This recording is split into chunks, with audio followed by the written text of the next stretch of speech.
We are the Brutal, Bizarre, and Boozy podcast. I'm Declan, the son. And I'm Jane, the mom. This is the podcast where we talk about brutal crimes like serial killers and the random one-off murder. We will tell you about bizarre occurrences like alien abductions and monsters in the dark.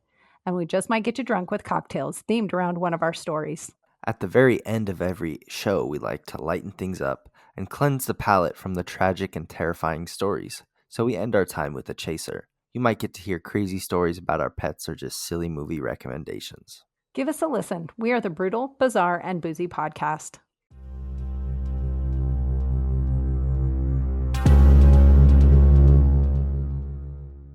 This podcast is hosted by RPP. If you are easily spooked, creeped, or offended, this might not be the podcast for you.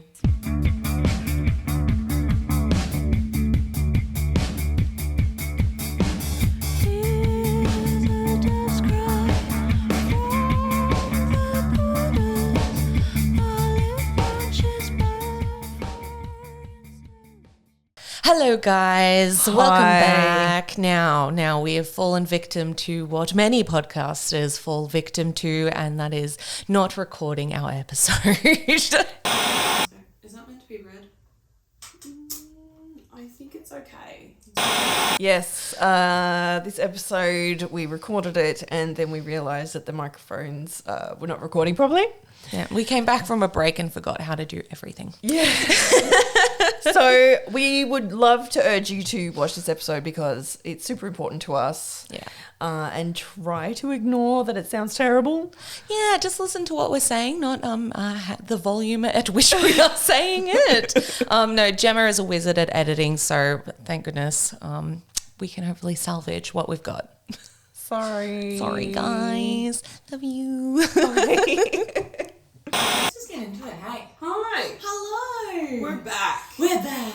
You can't stop us. Hi. Welcome back to I Think My Fridge is Haunted, a very creepy podcast for very creepy people. Oh, very. I can never say it. I still could. It's like it's been 5 years. I still can't say it. The proper people. Proper people. Like me. My name's Lana. And I'm Gemma. Hi. Thank you so much for being patient with us as we had our break. Work was just simultaneously, a lot of stuff happened in our work lives, didn't it? And we were just like, I think we're going to have to take June off. Yeah, I think we're just going to have a little cheeky break here. Yeah, it was a lot. And it still is a lot, but you can't keep us away from this. This is the love, the passion right here. Well, fun fact, I thought I was off today, but apparently I got a text from one of my colleagues going, the girl that I'm job sharing with that I was covering last month, she's still not back apparently, unbeknownst to me, so I'm technically supposed to be in work. They should be paying you while you're here anyway, so... Because I'm thinking about them. Yeah, I'm thinking about them, and It's I'm work. thinking about the jobs. So it's fine. Yeah, Um, exactly. I just wanted to say also, a happy belated Pride Month. Happy as belated well. Pride Month. Happy belated winter solstice. Oh, we missed yes. so many things in our little break. So much happened. Yes, exactly. Well, Pride Month was wonderful. Like from sitting on my I feel couch. like it went so fast. That's what I thought too. I woke up today and they were like, "Oh, it's the end of Pride Month," and I was like, "No, this goes for at least 2 to 3 months." What are you talking about? Oh yeah, everything. June. I couldn't believe it's halfway through the year. I was like, "No, It's wild. It's the start of the year still. What are you talking about?" Yeah, it's wild. Yeah.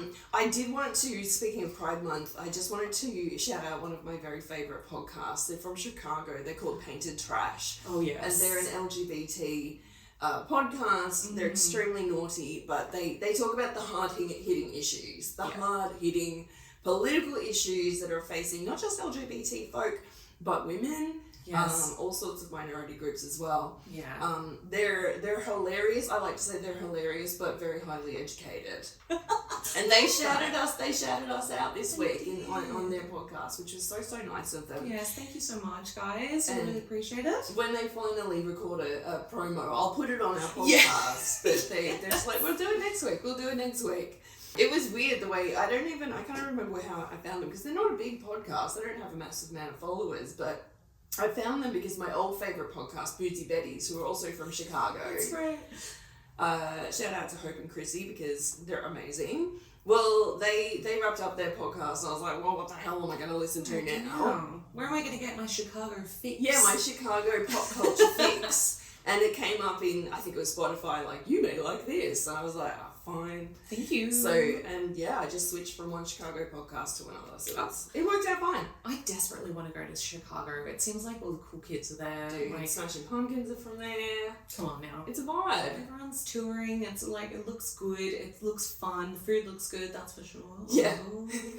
Yeah, that would be wonderful. Yeah. So that'd thank be you guys. fun. I mean, to be honest, the only reason I want to go to America is so I can go to a honky tonk, but I'll detour.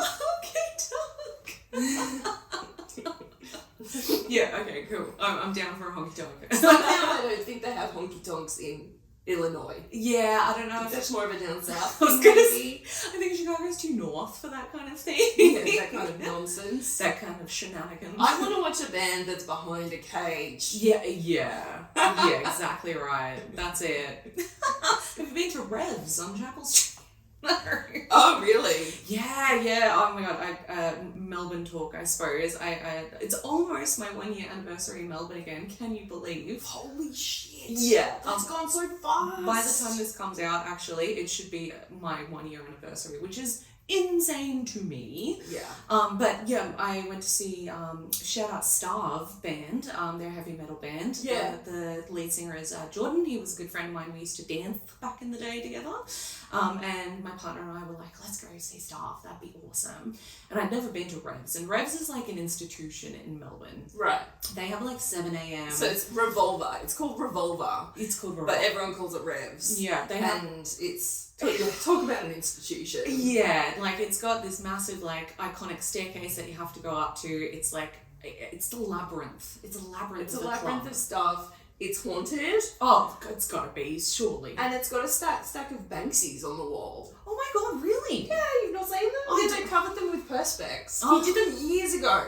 Okay, well, I'm gonna have to go back to Revs now that I've had enough time to recover. But in the stage area, there is like, I don't know, 3 or 4 meter cages around the stage. Oh, yes, there are. I forgot about those. Yeah, and there's like a little open bit for the bands, obviously, but the whole show, and it was a recording for a music video for them, which was even better.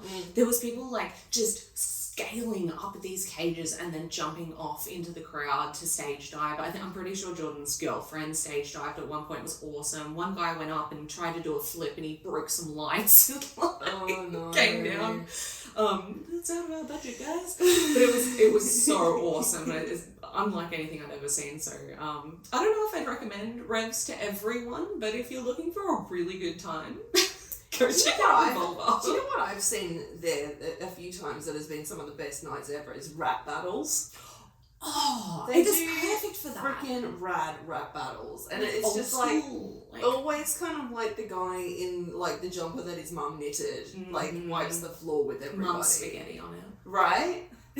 My rap experience. No, it's like old school, like underground rap battles. That's very, very So cool. good. Yeah, I love it. Love those. I also want to go to their they have like church services. They have like 7 a.m. like Oh yeah. from sure. continue over to the night is the church service at 7 a.m. Yeah. Yeah. Which I love. And then people just like after party till like 1 o'clock. Oh yeah, remember those days?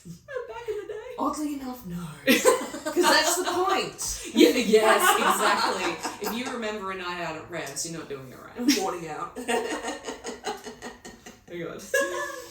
Alright, so today I want to talk about some very serious stuff. And when I say very serious stuff, I'm not joking that I'm just going to like talk about not serious stuff. I'm actually going to talk about serious stuff. Yeah, it's going to be probably like a heavy set couple of episodes. One or two. Yeah, 1 or 2. because the next couple of episodes are actually going to tie into each other really well. They are, but it's important and it's needed to be spoken about. Right. Do you have a fact from Freezer? Oh my god, yes I do! Go for it. Okay. Facts from the freezer. Facts from the freezer.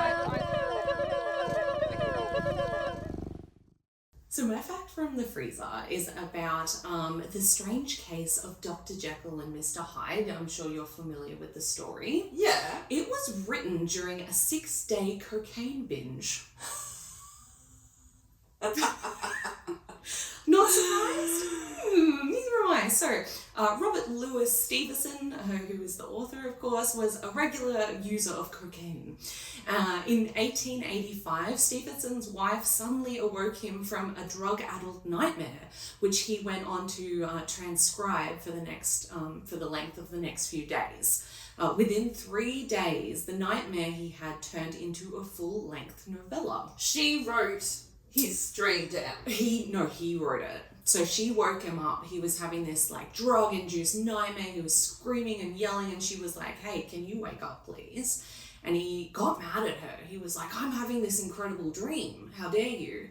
But once he woke up, for the next 3 days, he didn't sleep, and he wrote a full-length novella. And when Stevenson asked his wife for her opinion on the piece, she was highly critical and claimed it would not be commercial enough to address their high level of debt they had. So he burned the manuscript. Burned the whole thing. So how do we get the book then? Well, in just 3 more days of, drug-induced non-sleep. This is why they're in debt. Because he's not working. He's just writing all the time and doing loads of coke. You know what will fix this? More cocaine. More cocaine will fix this. Which back then was probably, marketed. You could get it from the apothecary. Exactly. It's ibuprofen, basically. 1885. Great for headaches and sunburn. Yeah. Got writer's block? Just have some cocaine. He then, for the next 3 days, recomposed the manuscript into The Strange Case of Dr. Heckle. Heckle? I'm combining them. You suck! Who needs cocaine now? The Strange Case of Dr. Jekyll and Mr. Hyde. In less than 1 week, Stevenson had written over 60,000 words, including the manuscript that was destroyed. So while the work did not include the sex and violence found in the dramatization, I don't know if you're familiar with the musical. Have you seen No. it? Jekyll and Hyde is a really, really great musical. Oh, really? It's fantastic. Actually, what's his name? From Baywatch.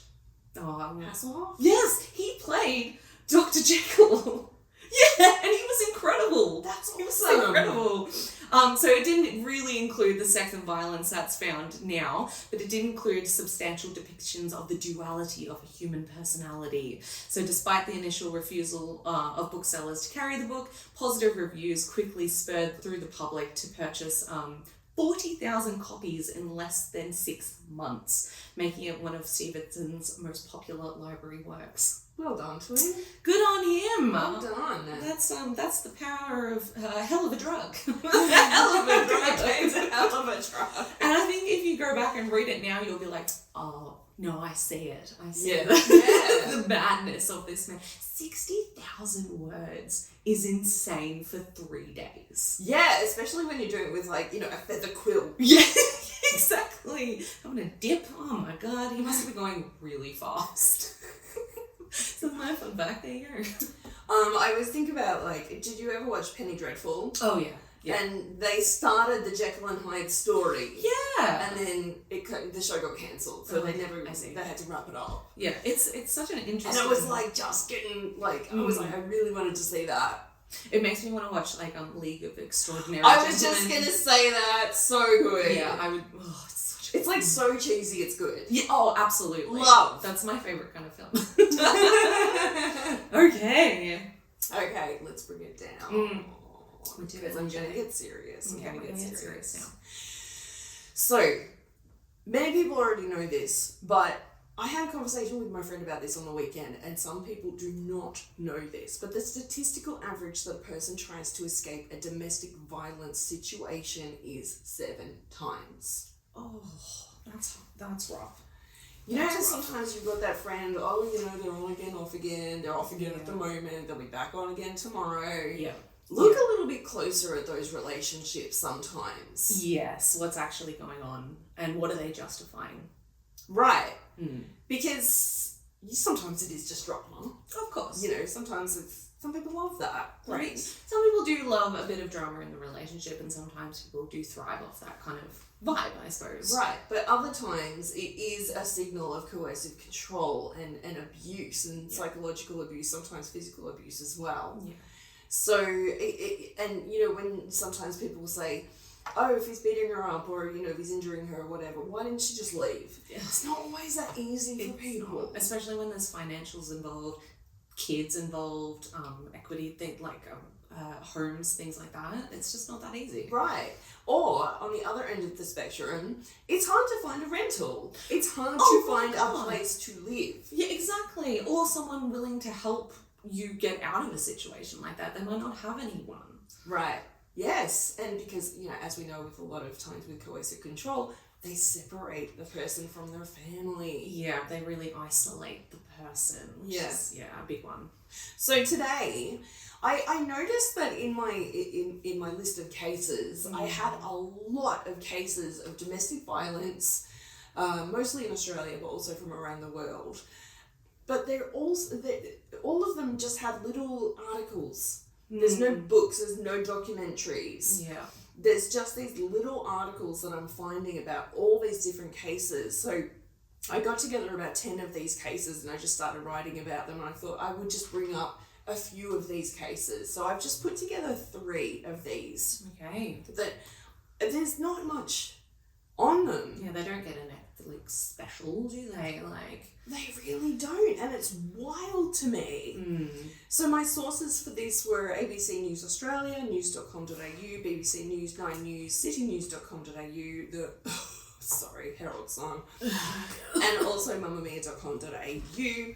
I also listened to a podcast called Love and Murder. So shout out to them as well. They're another small podcast, and they talked about one of the cases that I'm talking about today. I think the girl's name was Kai. I think is her name, the lady that is the host. So let's talk about the first one. This is a lady named Monique Lazak. This happened in Endeavour Hills, southeastern suburbs, basically where we are. Yeah, I was going to say, that's really close by. Yeah, southeastern suburbs of Melbourne. This happened, 15, 20 minutes away from here. It's crazy. So at around 7 a.m. on the morning of May 30, 2023, in the suburb of Endeavour Hills, southeast of Melbourne, 51-year-old Sven Lindemann waited until his girlfriend Monique's father left their family home. He heard his partner talking on the phone to another man, and he didn't like it. He collected up 6 knives from the kitchen. Okay, that's very specific. Right. So, his partner, mum of 2, Monique Lazak, was in the master bedroom talking on the phone to this acquaintance who lived in Queensland when Lindemann began to attack her. Now, the problem with these cases that don't have a lot written about them, there's a lot of questions. What I can gather from this is that she lived in a house with her parents and this boyfriend. I could not find how old she was, but she looks to be around between probably 35 and 40. Now, she's in the master bedroom talking on the phone. Sven Lindemann, the boyfriend, comes in and begins to attack her. He quickly stabbed Monique 7 times and slashed her 10 times across her head, neck, and chest, dragging her from the bedroom to the kitchen and then to the dining room. Okay, so a little bit more than an outburst. Quite the outburst. Yeah. Quite the outburst. God. And when he dragged her to the dining room, that's where she bled to death. God. This attack only lasted about 3 minutes. It was very fast. Whoa, okay, yep. He attacked her so viciously that 2 of the 6 knives broke. He was heard yelling, "You ruined my life," and he was yelling so loudly that his voice was caught on the neighbour's CCTV. Whoa, okay. There are also reports that Lindemann also attempted to strangle Monique. It's wild. I'm just I know what we're talking about, but I'm already my blood's boiling. This guy's a piece of work. Are you fucking serious? Talking to a person of the opposite gender. Give her a fucking second. Are you serious? Right. Wow, okay, yep. But during this attack, they weren't the only people in the house. Oh, come on. Monique's twin son and daughter, who were 9 at the time, were both home. Yeah. Monique's daughter, this little hero, she tries to fight Lindemann, who is a bodybuilder. Oh, this poor angel. And she manages to wrestle 2 knives off him, yelling, "Leave my mother alone." With injuries to her hand, elbows, and shoulders, she calls emergency services. Oh, what a little hero. And obviously the names of the children weren't published, but in court her name was Lily. Okay, well, Lily's a hero. But while she's doing that, calling emergency services, what is Sven Lindemann doing? Is he trying to help? Is he coming to terms with the reality of what he's done? Or is he apologising to the little girl? He's just killed her mum. No, he's not doing any of that. No. He's on his phone, going onto mobile banking and transferring $71,000 between 2 accounts to protect his money. Very important in this situation. I can't even. Yeah, it's like, At 7:30 a.m, the police arrived to the scene and discovered Monique's body, taking Lindemann into custody and transporting Monique's daughter to hospital for minor injuries. Lindemann was held under police guard while his serious upper body injuries were treated at a separate hospital to the daughter. Good. So who are the people in today's case? So Monique Lazak was a professional bodybuilder and she really wanted to be a police officer. She also worked as a disability carer and she had a diploma in beauty therapy. so She's an awesome chick. an incredible woman, I see. Yeah. She's like got that awesome like fitness chick. Like she's always beautifully made up. She's got her hair in these awesome braids and she's really fit. She's got tattoos. Cool. She's just kind of like that badass, awesome chick. Yeah. And she lives with her parents with her 2 twin children. She's got a boy and a girl. She is described as being a great mum to her 2 children, who she had with a former partner. His name is Jai. And it sounds like they still had a pretty good relationship, even though they're no longer together. Great. He told the press that Miss Lazak was the most beautiful person, and he said she's achieved a lot in her life. I think it was quite a blow to him that she had been attacked in this way. Yeah, definitely. In the court proceedings earlier this year, in 2024, it was said that Miss Lazak and Sven Lindemann had met online around 2013, and they'd been in a relationship for about 4 years. Okay. So by 2022, friends and family, quote, observed signs of jealousy and conflict within the relationship. Right. And by 2023, Monique wanted to end things with Sven. She was done. Yeah. In fact, she had met someone on a recent trip to Queensland that she was quite interested in, and she was planning on ending the relationship with Lindemann as soon as she could. The day before her death, she had actually tried to break things off. Okay, I see now. Yeah. However, she had told friends that she was afraid of what Sven might do. She texted a friend saying that she was, quote, nervous about returning home and was scared that Sven would do something stupid. Stupid he did. Right. So Lindemann had learned about this man in Queensland that Monique was interested in. Look, I don't know if she had started a relationship with this other person, or whether she was just talking to them and she was like, this relationship that I'm in is no good. Yeah, I want to end it so that I can maybe pursue this other relationship. I don't know the specifics of what happened. Yeah. But Sven, he found out about this guy and he bombards him with messages threatening the guy. So who is Sven Lindemann? He is, or used to be, a professional bodybuilder who posted a lot on social media he would post pictures from the gym and pictures of like, you know, fitness goals and things like that. He's that guy. Like he's like this big, attractive, tanned guy. Yeah. You know, that's very sort of serious about the gym and Gym bro. Gym bro. Protein. Yeah. Protein. Protein. So homoerotic. It is, isn't it? I think he was kind of like almost like wanted to be an influencer as well, because he promoted fitness and health supplements, and he's also won a few bodybuilding competitions within Australia. Okay. So he was good at what he did. Yeah. Lindemann apparently lived in South Australia before moving to Melbourne to be with Monique. In fact, just listen to this. In order to form this new relationship, Lindemann left his wife and 2 children in South Australia in 2018. Okay. Alright. I guess we don't know whether he just like up and left, but I'm going to assume he might have. He left and up. Yep. And And crossed, if you will.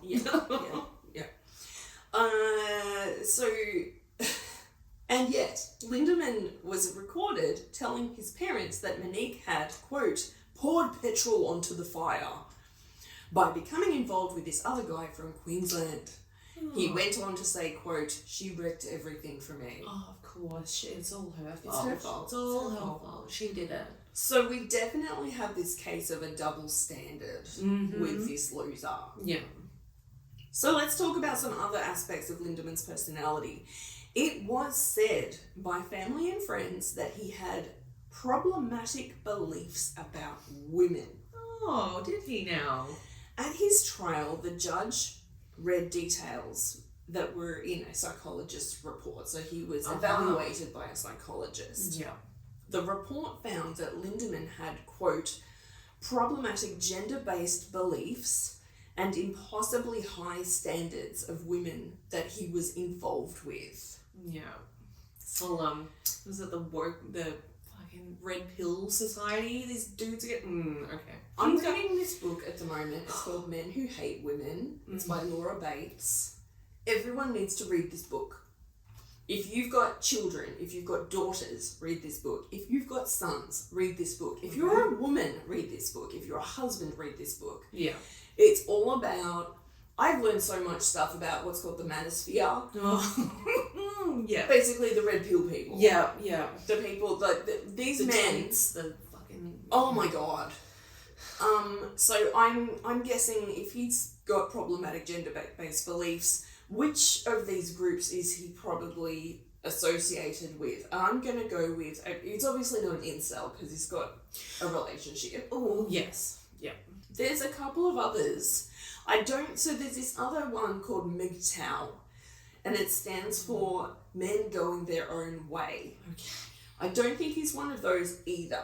So Men Going Their Own Way, it's all about, the goal is to live a life outside of a society of women. So to have no contact with women. Great. But at the same time, you're getting on the internet forums every single day talking about how much you hate women. Yeah, that's how we're connected. Don't we hate these women? Yep.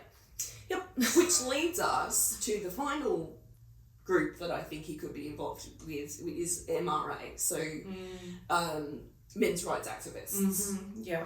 You know, like you see cars that say like hashtag meninist instead of feminist. Oh, I think I've seen one. Or blokes' advice. I was gonna bring up blokes' advice. I used to be on girls' advice back in the day, like 10 years ago or something. Right. And they started bringing out the car stickers, like the lips with the bullet in it, which you've probably seen.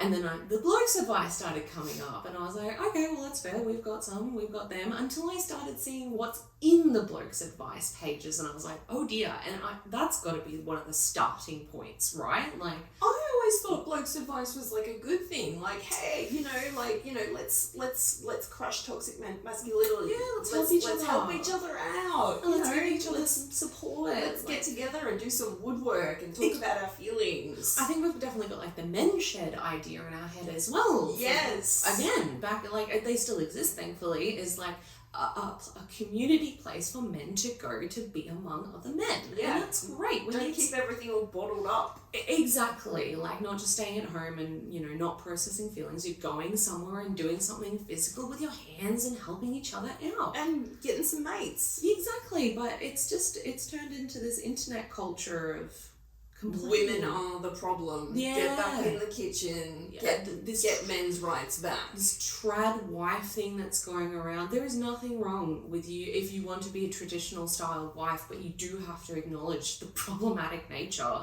that, you know, used to be involved with it. And apart from that, like the complete juxtaposition of trad wife influencers who literally work full time on TikToks. Yep. And, you know, putting hair and makeup and putting clothes together and literally putting their kids in childcare so that they can pretend to be a trad wife. Mm-hmm. It doesn't work. It doesn't make sense at all. If you're a trad wife, you should be nowhere. Like, we shouldn't see We you at shouldn't all. even know who you are. If you're Yeah. a real trad wife, Yeah. you shouldn't be an influencer. And Let's face it, making money, it's that's your job. And trad life is all about being a mum and wife. Yeah, being a supportive household figure rather than making all this money off people watching you do, 30 seconds of spinning something in a bowl. No. Yeah, but those videos literally take all day to make. Yeah, It's wild. Yeah. And again, there is nothing wrong if you want to be in a more traditional setup in your home. Totally fine. As long as you're both on the same page of like, this is a choice, not you're making me do this. Because again, that is the problematic nature. And don't tell me your husband goes out and is the breadwinner when you're a freaking full-time influencer. Yeah, exactly. That's right. work too. Yeah. And honestly, in this economy, Piss off. What? Trad wives just... Well, like you said, if you're a real trad wife, awesome. But don't tell me, if you've got 2 million subscribers, don't tell me that you're you're freaking you stay at home all day and look after baking bread at 5 a.m. Yeah, exactly. It's just, you know, It doesn't work. Other tangent. I had a feeling we'd go on the tangent. It is the internalized misogyny of it all. It is the internalized belief that women are no, but this is what I want to do. Okay, sorry. I'm sorry. I'm getting heated about it. Trad life in this economy, In this, it can't work. it just doesn't work.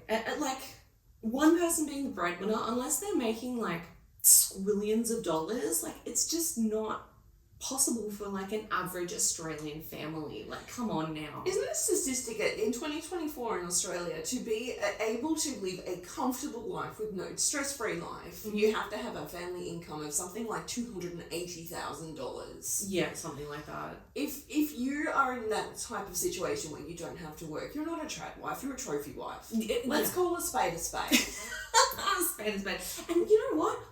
I'd love to be a trophy wife. Are you kidding me? Dude, Again, nothing wrong with it. It's just like, don't pretend to be something that you're not being. Like, it's too fucking obvious. I would just like never look like a trophy wife though, because I'd be like volunteering at the dog shelter like every single day. I would smell like dog poo, and I would have probably, you know, dirt on my face and like literally no makeup. Yeah, I'd be like, And look then at I'll the be like, fifth oh. cat I brought home. Yeah. Which I have. I was going to say, that's not that unreasonable. It's a thing. I wouldn't be as stressed as I am if I got to be Mate. I bet our friend Eva is loving this Oh, conversation. yeah. Hi, Hello. wish you were here. Anyway, let's go Okay. back to Sven. Let's cool down for a second. Freaking Sven. It's quite a masculine name. It is. There's no female. There's no Svenda.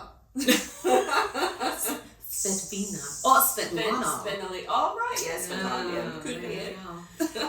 So Sven shared a picture in the weeks previous on social media, and it's this picture, and it looks like a salon window or a shop window, and it has like these big words posted in the window, and it says, "Don't forget that you are going to die." Oh. And he also did like reels, you know, like you know how we do, we love our reels. We like, do you love know. our real. I sighed and then I was like, wait, we do that. We did that. No, he did that. And he did a voiceover reel where he's mixing a protein drink and he's lip syncing. I like skinny girls that are in good fucking shape, not fat bitches. Oh, cool. Classic. real creative of him. It's just, he's a shit person. Yeah, that's just, oh God. But then, like, the next day, he put up, like, a family photo of him with Monique and the children. Just like, What a freaking hero. not even pretending that he likes Not women. even pretending that he's not a dickhead. Yeah. So, and friends and family saw all this on his social media. Yeah. And they took into account Lindeman's growing signs of jealousy and conflict. He reportedly had major insecurities about Monique talking to other men, and also would make comments about how she should parent her children. Okay, cool. Because, he abandoned his kids. Yeah, of course. Cool of story, course. bro. Yeah, you are the last person that should be talking about looking after children. And on top of all this, Oh, Christ. Sven Lindemann had been abusing anabolic steroids. Oh boy, yep. Okay. Yeah. Classic. So, just getting a bit riddled in the brain, I see. Why is this case only getting these little articles? Like, Yeah. this is... Because they'd be calling out quite a lot of the population now, wouldn't it? There's so much to take apart here. Yeah. So much to take apart. I had not even heard of it, and it's like next door. So, It was last year, literally next door. yeah, there you go. So what happened next? When police came to the crime scene, Lindemann had made a half-assed attempt to kill himself. He's so shitty. I shouldn't laugh at that, but also, like, I should say unalive himself, but unalive him. I just don't want to be nice to this guy. Yeah, not this guy. At all. While being transported to hospital to have his injuries treated, Lindemann told the paramedics that Monique had, quote, ruined his life. Oh. Yeah, she did it. In court, Lindemann pleaded guilty to murder and recklessly causing injury to Monique's daughter. The court also heard that Lindemann had, quote, no prior history of physical violence, but had been a controlling partner. So it would suggest to me that perhaps the intake of steroids during his relationship with Monique could have been Yeah, well, an issue. I was gonna say, like, I've been doing a lot of research about anabolic steroids, Yeah, you and have. that'll come up next week. But it's been a major contributor to depression, huge contributor, and it's not quite the roid rage that we know for steroids. It can be induced, but it's mostly like influenced by depression, heightened anxiety. It just messes with your brain. Right. It just messes with your mental health so bad. And obviously that's a huge part of steroids that is not spoken about. But again, as we know, depression in men is not spoken about enough, and they have no tools with how to deal with it. And when you are in such a dark, horrible place, I reckon you would go to different places of the mind that is probably not... I don't know what the word is, like, it's just not good. Right. Anyone who can relate, who has either been touched by depression or has it actively, is like your brain goes to extreme places, and it can be a catalyst for lots of different mental health issues. So I reckon maybe it's like fluctuated an already mental health problem he's had. Including that kind of jealousy and insecurity. Depression would majorly increase the insecurity in him, like, and then again, not having anywhere to go. That's probably why he's blaming Monique, like, but it must be your fault, it's not me, it must be you. But don't people with depression generally take it out on themselves? I think maybe yes, column B, but when you are, I don't know, have narcissistic traits like this, you probably don't want to take it out on yourself. You want to blame everyone else around you. And you're probably online talking to all these men's rights activists. And where he's getting validated and going, oh, well, that must be it, that must be it, that must be it. Not to excuse any of his behaviour whatsoever, but it does increase that kind of mental health issue, unfortunately. Supreme Court Judge Elizabeth Hollingworth referred to Lindemann's actions as, quote, the most extreme form of family violence. She also said, quote, I do not accept that you are genuinely remorseful for your terrible actions.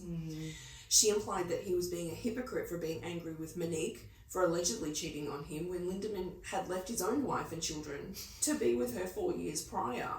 That's an awesome judge. She was awesome. She gave him no mercy. Good. He cried loudly in court, but the judge told him basically stop faking it. I know that this is all fake. That's awesome. He was sentenced to 31 years and will have to serve a minimum of 25 years before being eligible for parole. Friends and family gathered outside the Supreme Court following the sentencing to share their grief. Now, Monique's best friend, her name is Jacqueline Schwartz, and she said that the loss of her friend was unfixable. She said, "We are horrified and devastated by the actions that Sven has chosen to do to our beloved Monique. There is no excuse for such actions. There is no amount of punishment that will be enough to replace our loss. We are pleased as a family for the book to be thrown at him." But she also said, "Let it be a clear message that we as Australians will not accept domestic violence. It will not go unseen and it will not go unpunished." Good. So that's Monique Lazak. Well, as she said, it will, it's being spoken about. So thank you for bringing that story to our knowledge. Yeah. Our heart. Rest in peace, Monique. It's horrible. She should still be here. She should. She absolutely should. There is no reason to go to such extreme violence and so quickly. There is no reason whatsoever. It's unjustifiable. Yeah, well, I hope he rots. Bye. It's just almost like, you just break up. Get divorced. Just break up. Leave. Just get over it. Like, it is not that big of a deal. You will be okay. Your life is not ruined. Carry on. Carry on. Carry on. Just, oh, man. So Okay, that's one done. let's do another one that has had alarmingly little press. We're going to go to the UK, to Lincolnshire. Lincolnshire. This is the case of Holly Bramley. So Lincolnshire police were requested to perform a welfare check at the flat of a married couple called Holly Bramley, who was 26, and Nicholas Metzen, who was 28. On 24th of March 2023, because there was a concern for Holly as she had not been seen in some days. The next day, officers went to the residence and found that it smelled strongly of ammonia and bleach. On top of that, they also found sheets in the bathtub that were stained with blood, and also a blood-stained towel on the kitchen floor, and it had a saw sitting on it. A saw. A saw, sorry, you're right. Okay. So like old school, Right. wood saw. Okay. Right. It seems to officers that the flat had recently undergone cleaning and redecoration, and I'm not sure what that means exactly, but I'm going to presume walls have been painted. Usually people say redecorate, it's usually, a bit of painting. Bit of painting, maybe the floors were done or something. Right. And police also found some large dark stains on the floor in the master bedroom. This was in fact Holly's blood. Oof. So the officers are like, okay, something's obviously going on. Why don't you tell us what's been going on to the husband? Opportunity. So let's go back a bit. Holly and Nicholas had been married in 2021. I believe they started dating in 2016. Okay, so decent relationship length. Yeah, however, the marriage was not a happy one. In fact, the two were on the brink of separating at the time that Holly had suddenly gone missing. Nicholas Metzen told officers that his wife had been abusive to him, and he even showed them a bite mark on his forearm. Okay. So that still doesn't explain where Holly is. Yeah, right. So he tells police, this is that classic old school northern beaches in Sydney response. She left home 5 days ago to a mental health support group. So basically, he's like, she's joined a cult. She's joined a cult. It's the old, she's joined a cult. The officers can't find anything to substantiate this claim. So they return to the flat shortly after to do a more thorough search for Holly, or clues as to where she might be. One of the officers said, quote, "At one point, Mr. Metzen joked she might be hiding under the bed." Why would she do that? She's a dickhead. Now, also, some of Holly's family and friends had been getting messages on social media that she reached out to them and said, "I finally left him, it's over." Right, okay. So, as far as family and friends are concerned, she's left him, but no one's heard from her since. That's a major red flag. Mm-hmm. Now, Holly's mum and siblings said that Holly had been subjected to coercive control and manipulation, and that their marriage had broken down irretrievably. Okay. So the day after the welfare check, a walker noticed some plastic bags floating in the River Witham. And this was 12 miles from Holly's home. Okay. And one of these bags contained a human hand. Okay.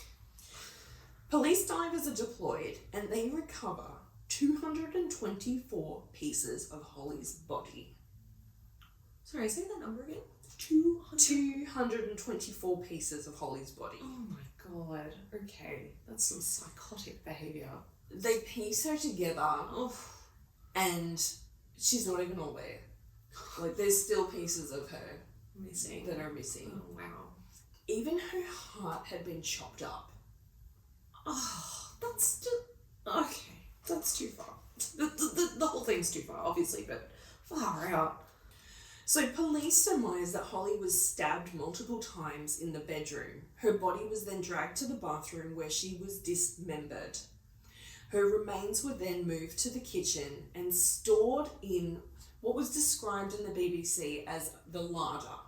Now, a larder is an old sort of form of pantry, but you generally find them in very, very old houses in the UK, so I'm going to guess they mean the pantry. Okay. Because they lived in a relatively new apartment.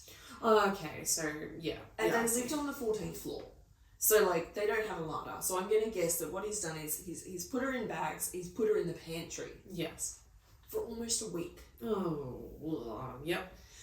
The bite mark on Nicholas Metzen's arm suggested that she was being held in a headlock and she bit him in self-defense. The first thing I thought of was he's giving that away for free, and it's like, no, I bet that's her defending herself. Ugh.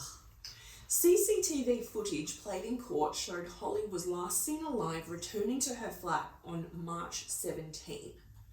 Whoa.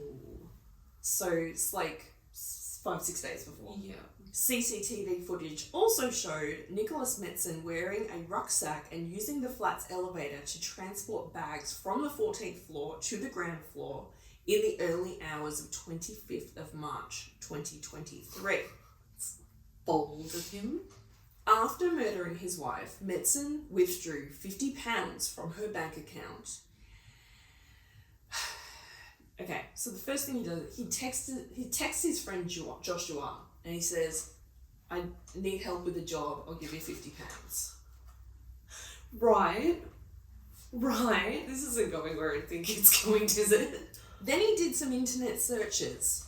Some of his searches include, what benefits do I get if my wife has died? Does God forgive murder? Oh, Google. Does God forgive? And also, can someone haunt me after they die? Sorry, does Google answer? Does Google call the police straight away? They should. It probably should. Yeah, probably. It's going to come up If on a list. AI is good for anything. I mean, honestly. So, Sorry. So his friend Joshua Hancock did in fact help him to dispose of Holly. Did he know? This is not clear. Yeah. Nicholas Metzen at first denied having anything to do with the discovery of his wife's remains, but later admitted her murder. Because, the flat was covered in blood. And there was a saw. God probably not going to forgive. This one.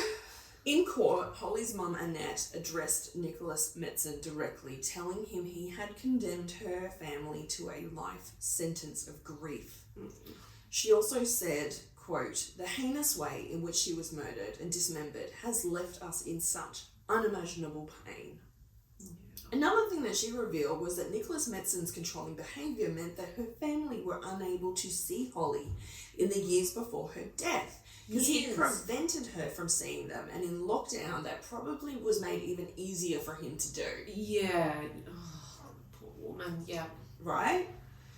The court heard that Metzen had previous convictions for offences against former partners in 2013, 2016 and 2017. Whoa, okay. Now, if the report was correct that he had met her and started dating in 2016, it probably suggests that he's had some crossover partners along the line there. Yeah, by the sounds of it. Now, his lawyer claimed that he would not suit prison life because he was autistic.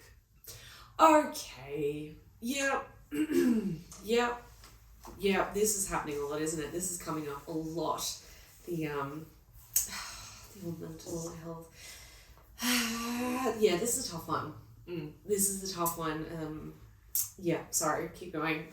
So the other guy who helped Metzen hide the body parts, he was also 28. He pleaded guilty to obstructing the Lincolnshire coroner in the execution of his duty by helping dispose of Miss Brownlee's body. Okay. The killer never gave a reason for how and why he had killed his wife, and the rest of Holly's body parts were never found. Oh, that's so sad. So that's Holly Bramley's case. Again, she should be here with us. She should be here with us. Just leave her. If you don't like her, leave her. I'm this whole autism, ADHD, it's mostly autism that comes up in the case of, oh yeah, but he has autism. Leave us out of it. Leave that out of it. That has nothing to do with it whatsoever. You are making it so much worse for us, and I know it's the lawyer doing it, and he was like, great, an angle, I'll take it, and that's their job. But I'm sick of this whole, but they're autistic, so like, it makes sense. It's like, no, it does not. No. It does not at all, and let him rot. Let him rot. Sorry, not sorry. Yeah, so I believe he was sentenced to, I think it was a minimum of 29 years. Great. So he's Minimum. gone. Yeah, alright, well, rest in peace, Holly. Yeah. This one is from Sydney. This is the final one I'll do because it's such a heavy topic. This is about a lady named Anima Hyatt. Anima. Great name. On 30th of January 2022, 20-year-old Sydney man Miraj Zafar rang his mother and told her that his wife, 19-year-old Anima Hyatt, was not breathing. She advised him to call an ambulance. He refused, telling her the police will get me and they will put me in jail. And then he asked his mum how much an overseas ticket would cost. So his mum puts down the phone and calls the police. Good woman. And this one is the shortest one. There is not a lot about this case. There's not a lot. So Miraj flees the scene. So his wife is, according to him, unconscious. So he pisses off. That's a good way to look innocent, doesn't it? Sure. And because his mum had called the police shortly after arrive at the flat and they force themselves in and they find a shocking scene. Now, when I say there's hardly anything on this case, and this case is wild. Right. I mean, there's like a few little articles. Okay. Anima's naked body was found in the bathtub, lying face down with her face hidden. There was a strong chemical odour in the air, which was overwhelming, said one of the police officers. Police evacuated the apartment due to the hazardous quality of air emitting from the enclosed, confined bathroom. This sounds familiar. You might have heard of it. Might have. They had to call specialist hazmat officers from fire and rescue Anyway, sorry. It's just so crazy to me. Yeah. So Arnima's body was not able to be identified even by her closest relatives. What? Okay. And that was because Mirage, like Nicholas, had been conducting some of his own internet searches overnight. Okay. Those searches included, can hydrochloric acid burn through skin? And how many years do you get in Sydney for murder? Ooh. Yep. The day after, spoiler, he killed her. Yep. The day after the murder, Mirage drove to Bunnings in Northmead twice and brought, in total, 100 litres of hydrochloric acid. Oh. No one at Bunnings picked that up? Yeah, who needs 100 litres of hydrochloric? What are you doing? Having What are you like What does that even pool do? party? Yeah, what are you stripping a deck? Like, what's going on? I feel like people at Bunnings need to have, like, alert buttons going, like, this guy's pretty fucking suspicious. Well, they found his truck at the Bunnings, so I think Oh. he's probably gone there a third time. And, if they'd spoken to, staff, like, did anything weird happen today? Like, Actually, there was this guy that bought, like, a swimming pool's size worth of acid. freaking acid. Yeah, I did see that guy, yeah. So, when he got back to the apartment, he's poured the hydrochloric acid into the bathtub and he's put her body in the tub in an attempt to... What Dissolve? exactly? Dissolve? I guess. So 20-year-old Mirage Zafar, he was an apprentice builder and he had been married to Arnima Hayat. She was only 19. If you read one article, they'd been married for a couple of weeks. If you read another article, they'd been married for 4 months. Okay. So they were newlyweds. Yeah. Arnima's parents told Nine News that they tried to stop their daughter from seeing and moving in with her husband. But they moved into the unit in North Parramatta in Sydney's West 6 months before the murder. Her parents told the press that they had lost contact with Arnima after she moved into the unit. So it seems to me that there's like some coercive controlling behaviour here. Just also, she is a Bangladeshi Australian woman. Yeah, I was wondering if it was maybe like arranged or something like that. It was not arranged. I believe Just- that he was part Pakistani. Mm-hmm. And another thing, she was pregnant. Oh, God. Yep. After they've moved in together, they had a secret wedding as well. Okay. So her family were not involved. Oh, They've really not seen much of her for 6 months or so. right. Very controlling. And this is what a loss that we have. Miss Hyatt was an aspiring doctor at Western Sydney University. She wanted to be a surgeon. Oh, come on. Yeah. She had expressed regrets about marrying Mirage to a friend. He kept her in such a bubble. She barely had any friends. Yeah. She's a baby as well. Like, On the night of January 29, she desperately texted a friend from university. She said, "I have no one except you." And the friend said, "You've got no choice, you have to stay with him." And she wrote back, and this was the last message that she ever wrote, "No, I hate him." oh. What kind of fucking friend says that? Okay. No. One. No. I don't know. No. You go pick your friend up and you say no. But it was not the first time that he had been violent towards her. She had previously complained to friends about her husband's violence, but she did not report it to the police. In May 2021, she became unconscious when he put his hands around her neck, and she suffered bruising around her throat and her chest, her left wrist, left arm, and thigh. So he's been an all-round wanker to this chick. There's a photo of them together and he's taking a photo in the mirror of like the bathroom, and she just looks so depressed. Like she doesn't want to be there at all. And he was also a gym bro as well, just to give you some context. Right, so same kind of circles we were talking about before. Yeah. Yeah.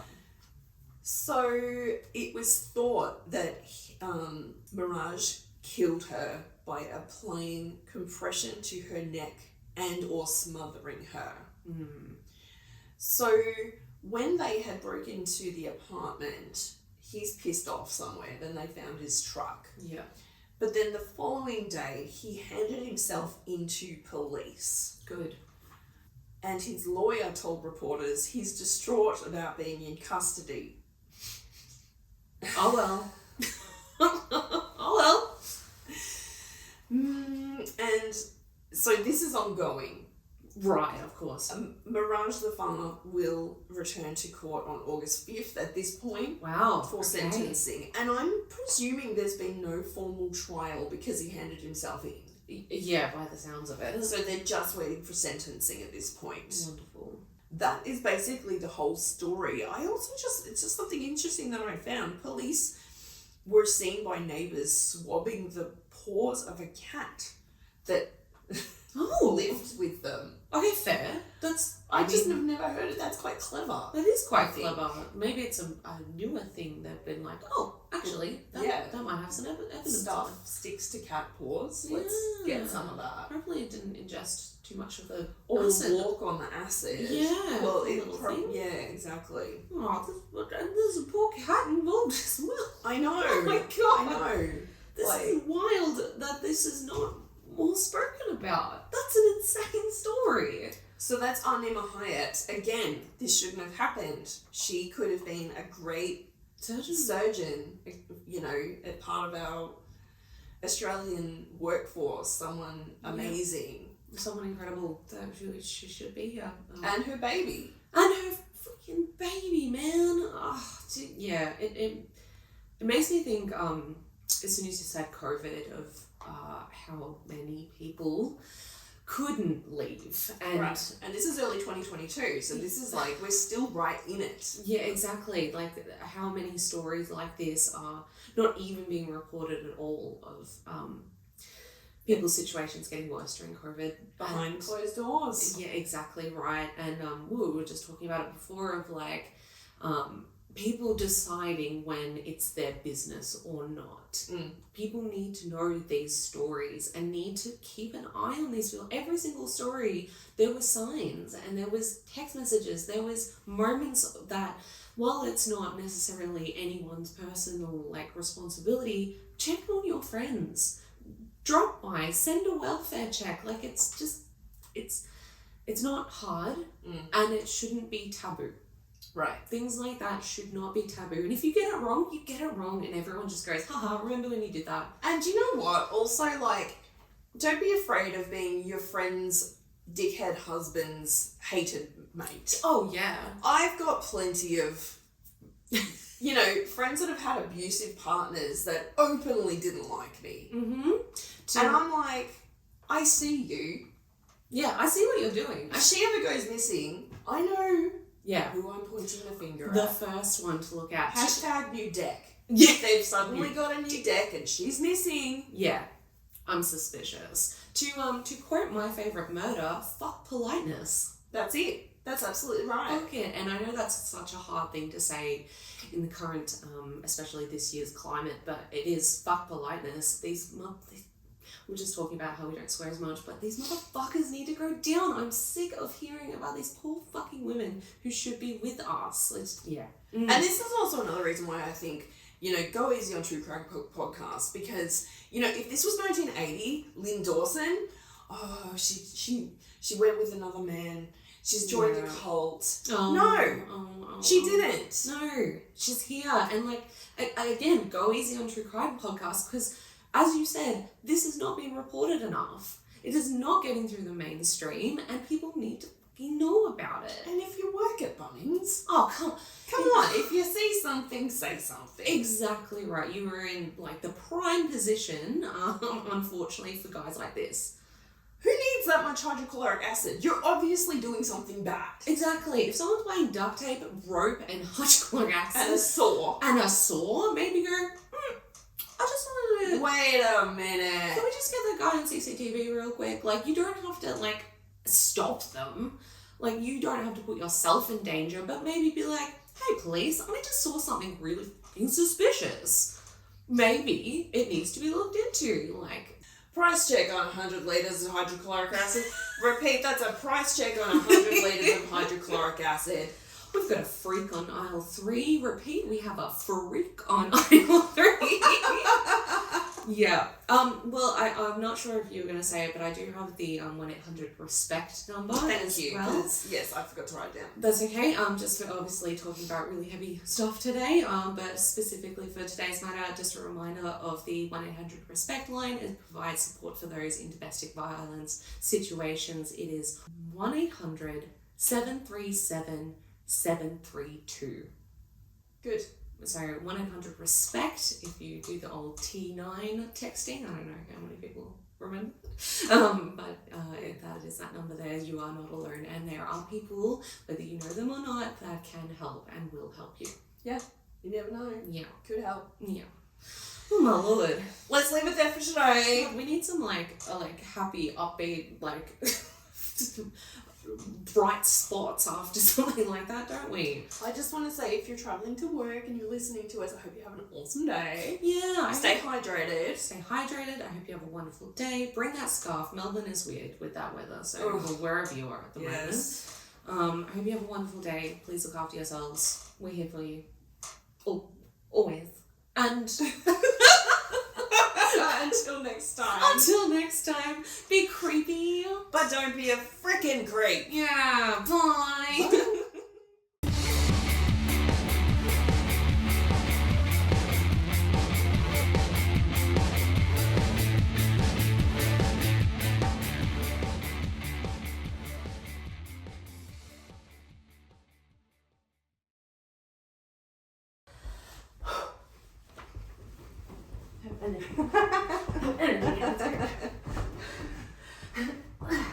My bra's falling off. It's fine.